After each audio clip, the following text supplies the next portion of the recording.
Hey guys, so I wanted to tell you about my first and my last mushroom experience. Um, I was 19 years old and I had a boyfriend at the time, a steady boyfriend, uh, and we decided we were going to do shrooms. We lived in a duplex together and he had a bunch of friends that were always over and stuff, and a bunch of us were going to do shrooms. So he has the shrooms. It's like a big sandwich bag full of shrooms. We both have, each of us have a bag full of mushrooms. I'm talking a big sandwich bag of dried mushrooms, okay?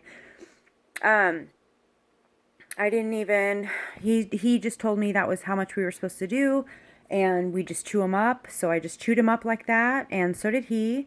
A couple of others. There were a couple friends that were not shrooming that were aware that we were shrooming. But anyways, so took the shrooms. Of course, didn't feel anything for quite a while. Put on the movie Pink Floyd The Wall, which I would not recommend. Keep in mind, I didn't research any of this stuff. I didn't know. All I knew is that shrooms was supposed to make you see like cartoons and stuff. That's what I had heard my whole life, okay? So I was excited about all the visuals and stuff I was going to see. But anyways, put on Pink Floyd The Wall, started watching it.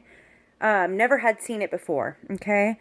It was a really strange, dark movie, and the longer the movie had went on, the darker and weirder it got. But everything made sense, too.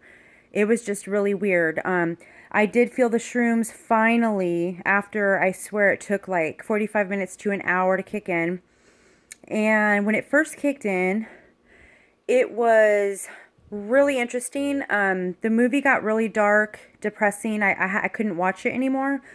But the whole living room, like we had like banners hung up on the wall and posters and all kinds of stuff.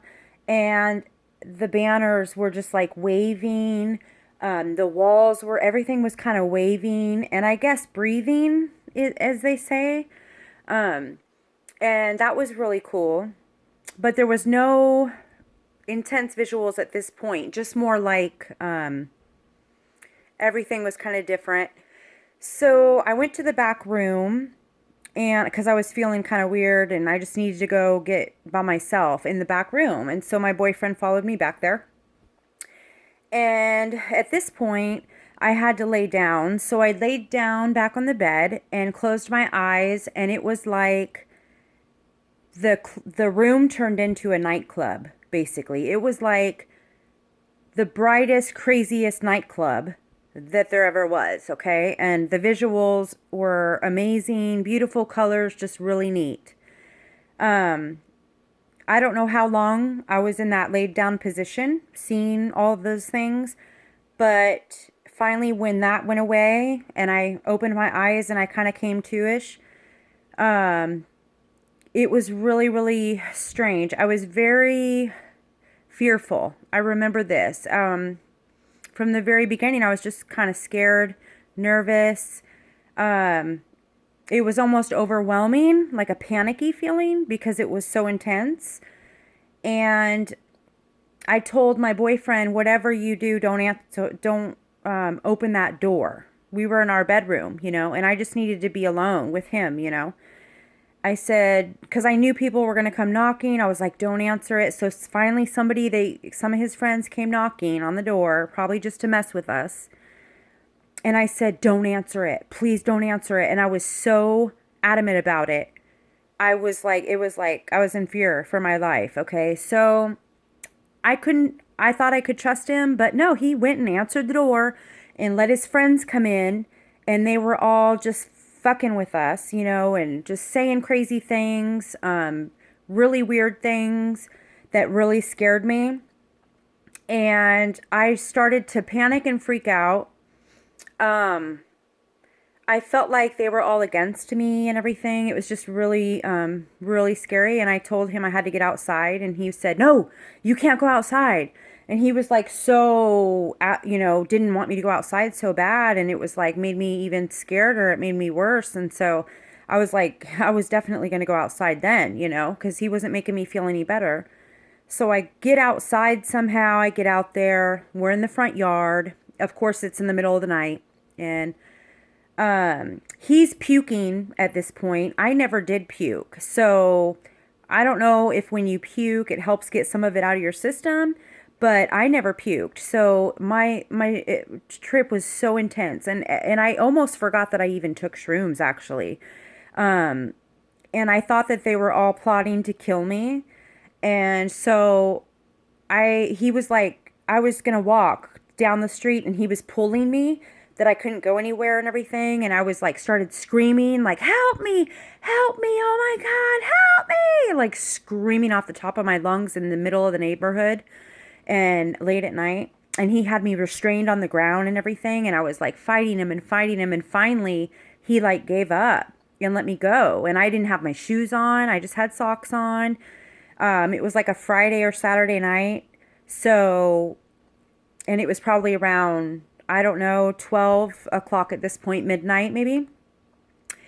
And I started running as fast as I could in my socks up the street, through the neighborhoods, knocking on doors, banging on doors, asking for people to let me in and help. And nobody was answering. Nobody would help me. This one person at this house actually even like looked through the window and then, shut it and would not answer. Nobody would help me. Like nobody would help me. And I was in such distress. And so then I was like, oh my God, like nobody's helping me. Like, and then they're coming to get me. I thought they were all going to come get me. So I was running and running. And then we have one big major street when you get out of the neighborhood. It's a real busy one. Okay. It's like central. And it was like really, really busy that night because it was a weekend night. And so there were all these cars out and like going real fast. They go like 60 miles an hour down this one road. It's like this strip, real busy. And I was like just running as fast as I could away. And I thought they were following me. So there was a gas station on the corner and there was this car, this old couple that was getting gas. And I ran up to their car and I didn't even ask them or anything because I was like seriously terrified. I opened their back door of the car to see if it was open, and it was. And I jumped in their car and I was like, go, go, go. They're chasing me. They're gonna kill me. And this poor old couple didn't know what was going on. They were so scared, I'm sure, So they did. They left. They started driving and I know they had to have been scared. I feel so bad now for these people. But they were like, where do you live? And what's your phone number? And I could not remember the address. I couldn't remember anything. Like I was trying to remember the address to my grandparents' house because I knew they lived close, but I couldn't.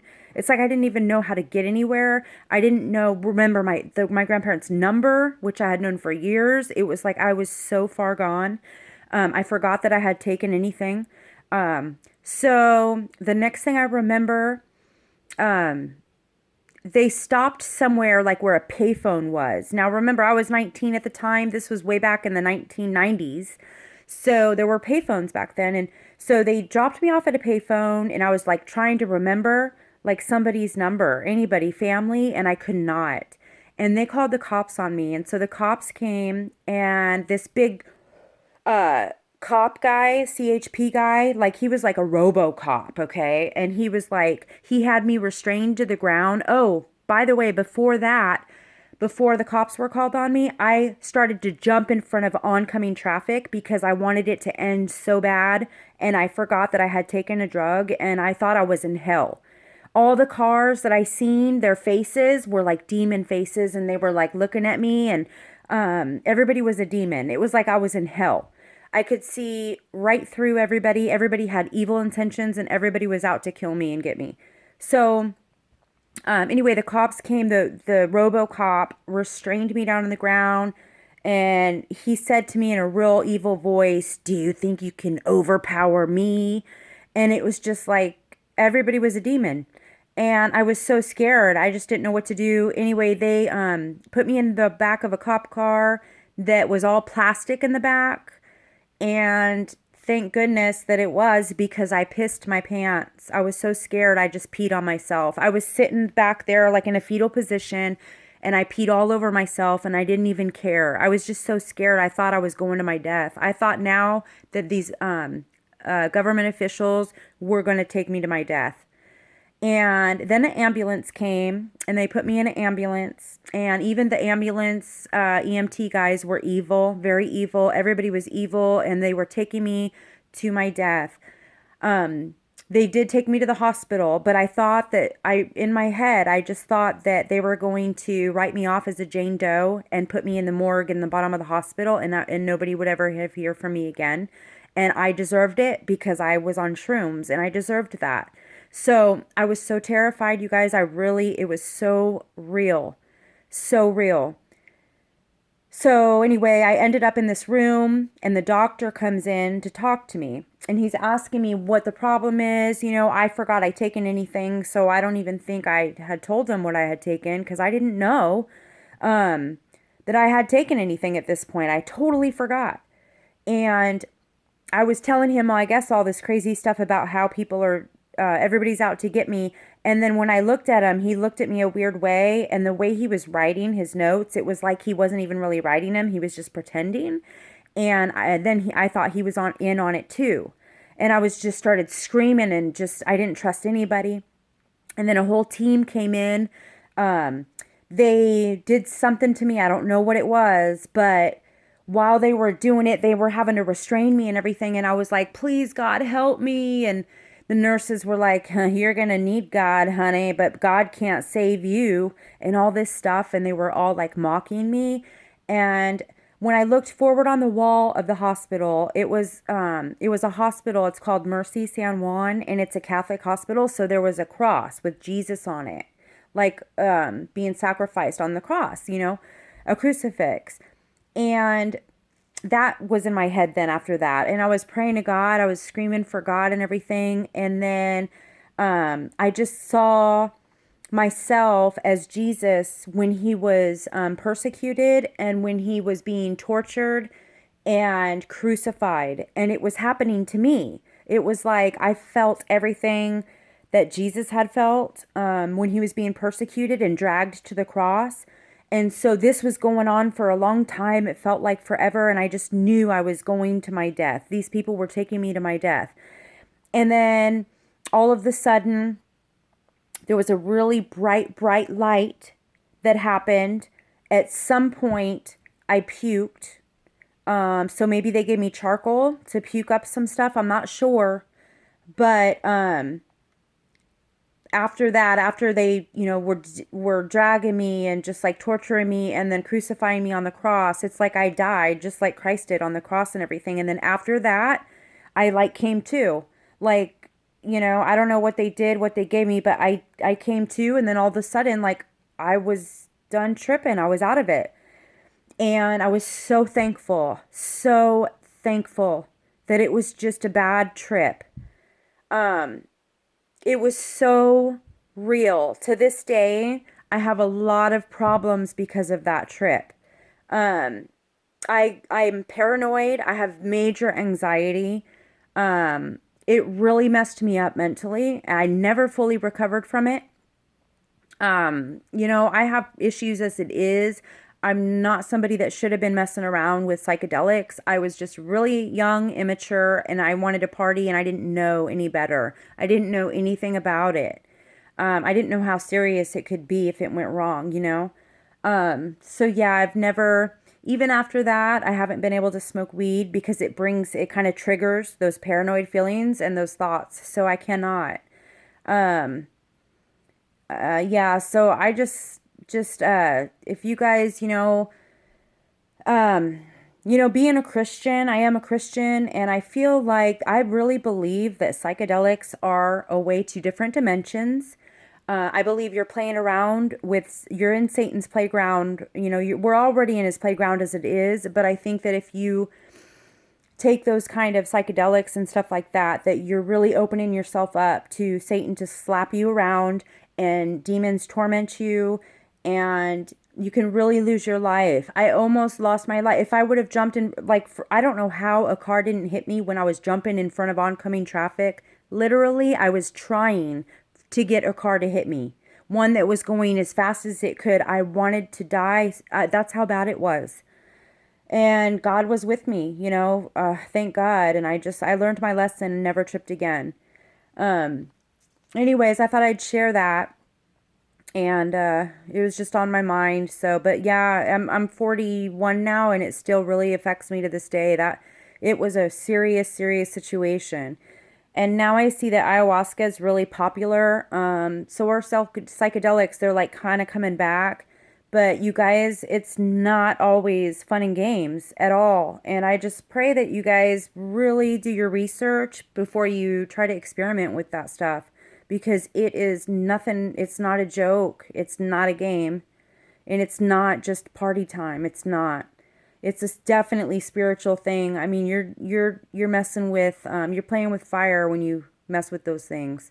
So, anyways, all right. Thanks for listening, guys. Bye.